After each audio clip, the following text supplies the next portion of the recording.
Mercredi 10 avril 2019 restera une date importante. La première photo d'un trou noir a enfin été dévoilée.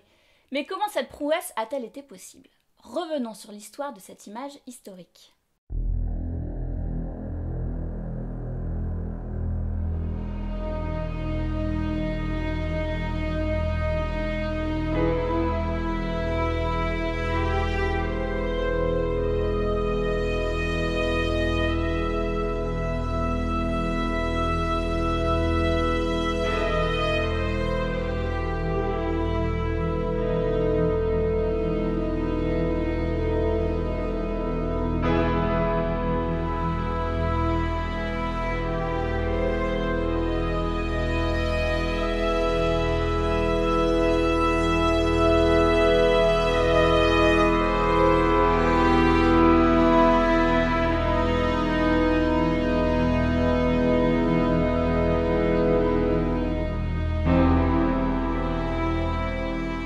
La campagne d'observation réalisée par l'Event Horizon Telescope, le HT, s'est déroulée début avril 2017.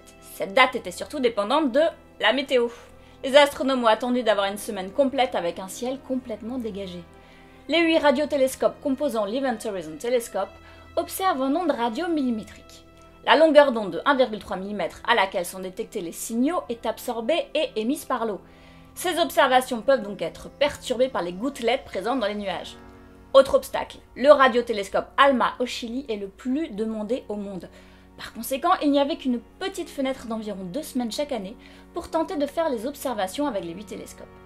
Répartis aux 4 coins de la planète, au Groenland, en Antarctique, au Chili, au Mexique, aux États-Unis, à Hawaï, en France et en Espagne, les 8 radiotélescopes permettent d'obtenir virtuellement un télescope de la taille de la Terre.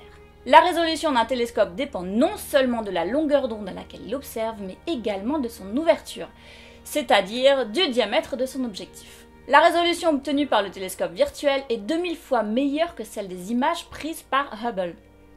Les signaux enregistrés par les 8 appareils ont ensuite été combinés afin d'obtenir une image détaillée. Le HT avait pris pour cible 2 trous noirs supermassifs, celui au centre de notre Voie lactée, ainsi que celui au cœur de la galaxie M87. Le premier se situe à 26 000 années-lumière du système solaire et le second à 53 millions d'années-lumière de la Voie lactée.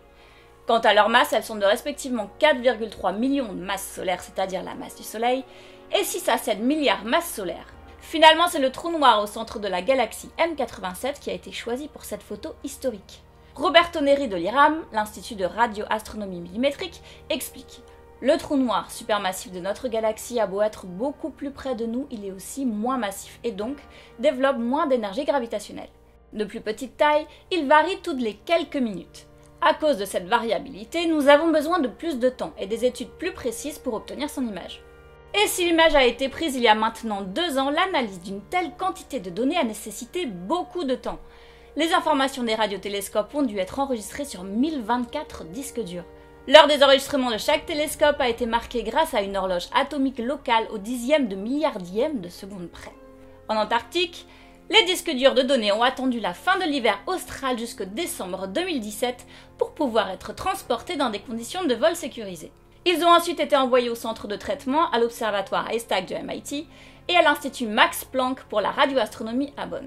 Les signaux des 8 observatoires ont alors été rassemblés, comparés, fusionnés afin de produire cette image. Cette technique utilisée en radioastronomie est appelée interférométrie à très longue base. Mais d'où vient le nom Event Horizon Telescope? Event Horizon peut être traduit par horizon des événements. C'est ce qui définit un trou noir. Il s'agit de la limite au-delà de laquelle rien ne peut échapper à sa force d'attraction, pas même la lumière. En effet, un photon émis sur l'horizon ne peut pas s'extraire du trou noir. Par contre, proche de l'horizon, il peut réussir à y parvenir, mais en y laissant une grande énergie. Alors si même la lumière ne peut pas s'échapper du trou noir, il apparaît donc invisible aux instruments scientifiques. Alors, comment le photographier? Ce qui est observé est en réalité la lumière émise par le disque de matière appelé disque d'accrétion autour du trou noir, juste au-dessus de l'horizon des événements. Notons tout de même que les tailles des horizons des événements du trou noir au centre de notre Voie lactée et du trou noir au centre de la galaxie M87 sont respectivement de 25 millions et de 36 milliards de kilomètres. Sur la photo obtenue, on peut effectivement observer un halo de lumière enveloppant un cercle noir. C'est le disque d'accrétion. Les étoiles, gaz, poussière qui chutent vers le trou noir forment un disque tournoyant, s'échauffent jusqu'à des centaines de milliards de degrés, ce qui produit un rayonnement sur certaines longueurs d'onde électromagnétiques qu'a pu capter le HT. Aussitôt avalé par le trou noir, cette matière devient invisible. On peut remarquer que l'anneau n'est pas symétrique, beaucoup plus lumineux en bas qu'en haut de l'image, ce qui correspond aux simulations numériques. La théorie de la relativité générale d'Einstein explique que la matière courbe la géométrie de l'espace-temps. Selon elle, un corps massif attire la lumière et courbe les rayons lumineux. C'est pourquoi l'image que nous pouvons voir apparaît déformée en raison de la présence du trou noir supermassif qui dévie la lumière en agissant comme une lentille. Roberto Neri indique que l'étape d'après est d'observer à une longueur d'onde plus petite, soit 0,80 mm au lieu de 1,3, pour améliorer encore la résolution angulaire de 35% et atteindre ainsi 15 microsecondes d'arc, soit la taille qu'aurait une bille à jouer posée sur la Lune, vue depuis la Terre. Nous attendons avec impatience les images qui seront ainsi obtenues. Merci à tous d'avoir regardé cette vidéo jusqu'au bout. N'hésitez pas à me suivre sur Twitter, Instagram, Facebook. Et je vous dis à bientôt pour une nouvelle vidéo.